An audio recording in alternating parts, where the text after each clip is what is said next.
And speaking of Capitol Hill, my lead source tonight sits on the House Oversight Committee, which is now at the center of this story. Democratic Congresswoman Jasmine Crockett of Texas joins me now. And thank you, Congresswoman, for being here because Chairman Comer says that Democrats are cherry-picking the information that they're releasing. They're politicizing what's being released tonight.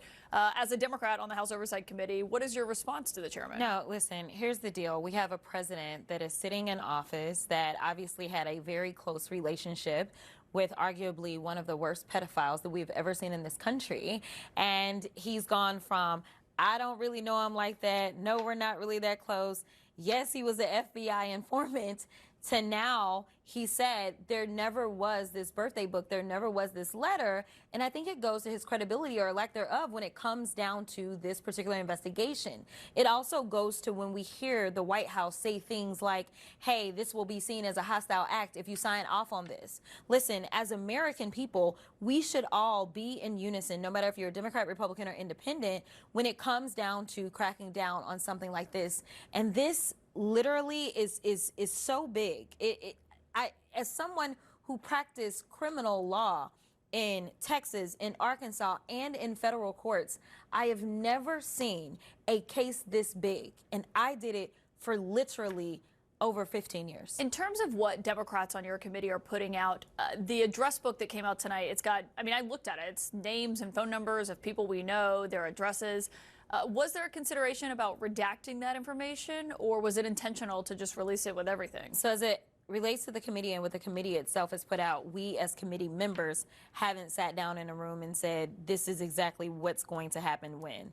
So who made this decision? Those decisions are made by our ranking member, along with the lawyers that are serving on our committee, because honestly, we don't sit and do that kind of stuff. The things that we're doing is we're trying to make sure that we are going after and we're subpoenaing the information that is going to lead to real answers, whether it's people or whether it's documents. So we are coming up with a plan around that.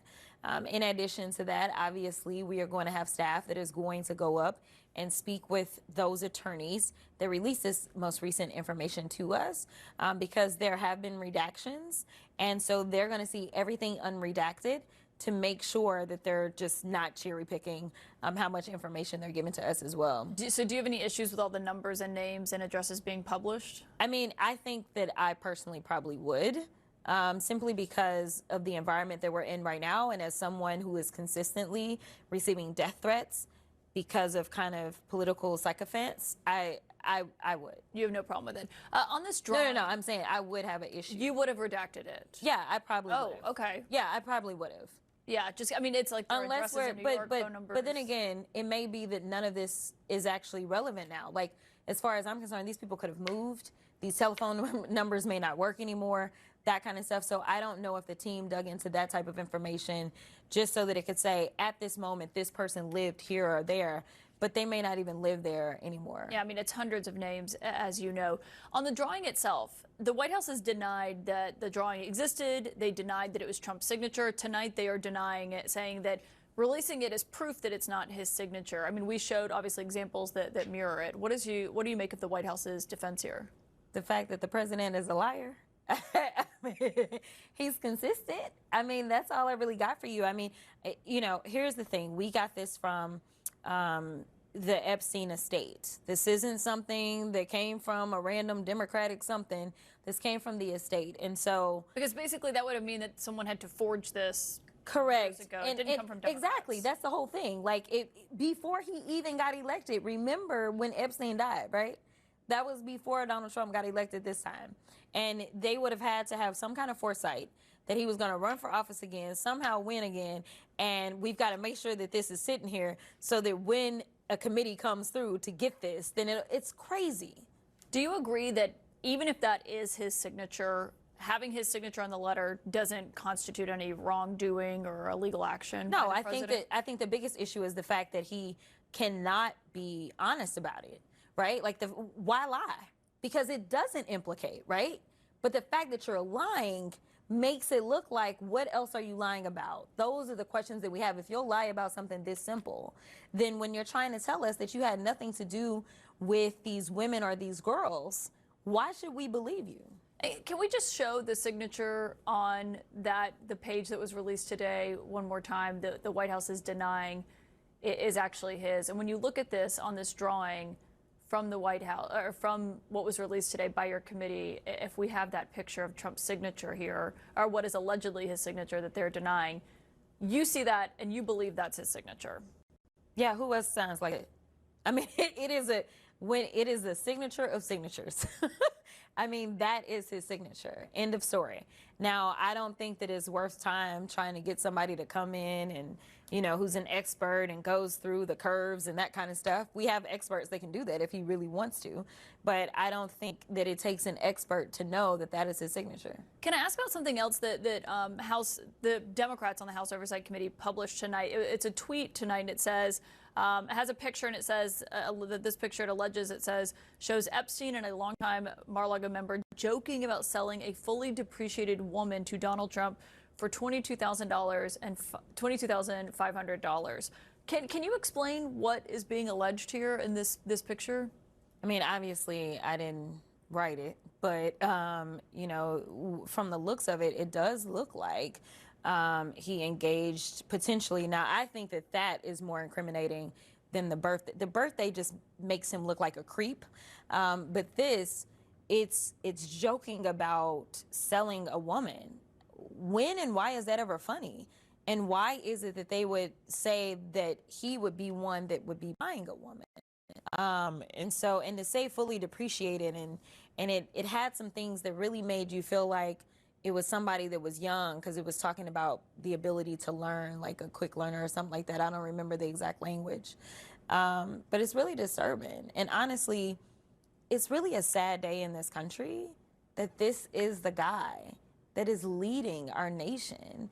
I mean, we used to care about the morality of a leader, but when you're looking at this and you're looking at his actions overall, it doesn't seem like he has a moral compass or that he has an honest bone in his body. And we don't know that Trump wrote that. Do you know if that information has been vetted, or is it in the process of being vetted, whatever's been alleged? The most that I can tell you is that came from the estate. That is something that we got from the estate. So usually when we're looking at documents, we're looking at the trail and like who had what. All I can tell you is that it came out of the estate, so this is something that is older. I'm sure that as our attorneys go up to see the unredacted versions of all the documents, there will be questions about who the people are that are in the photos and things like that. And ultimately, I think that they may be people that we ultimately end up questioning as a part of this larger probe. Oh, so you may question people who are in these documents that are mentioned that yeah. you got from the Epstein estate. That's the whole point of getting them. Absolutely. Do you have any ideas of who may be called, or is that something that the committee is still sorting through tonight? We're still sorting through because we legitimately are still trying to sift through documentation. You mentioned the FBI informant thing a moment ago. For people who aren't familiar, that's a comment that was made by the House Speaker, Mike Johnson, a couple days ago. He now was trying to clear that up today. I just want everyone to listen to what he had to say. I mentioned that what the attorneys for the victims have been very clear about. I'm just repeating what is common knowledge and has been out in the public for a long time. President Trump was never a hindrance to the Epstein investigation. He was trying to assist in that. I don't know if I used the right word. I said FBI informant. I'm not sure. I wasn't there. Is that common knowledge about President Trump trying to assist in the Epstein investigation? Have you seen any evidence of that? That's the first time I heard of it. So I'm going to say no. I don't have any documentation to that effect. And I was able to sit down during the Bill Barr deposition. I don't recall the former Attorney General stating anything to that effect. I can't say what all he said, but I don't remember anything that would lead me to believe that he was informed of anything like that. So no, I would not say that. And we know that Bill Barr was the Attorney General, at least at the time that Epstein ended up dying. And so I would imagine that he would have the information as it relates to who the informants were and that kind of stuff. And I can just tell you point blank that it never came up that the president somehow was an informant for the FBI. Congresswoman Jasmine Crockett, thank you for your time tonight. Absolutely. Great to see you.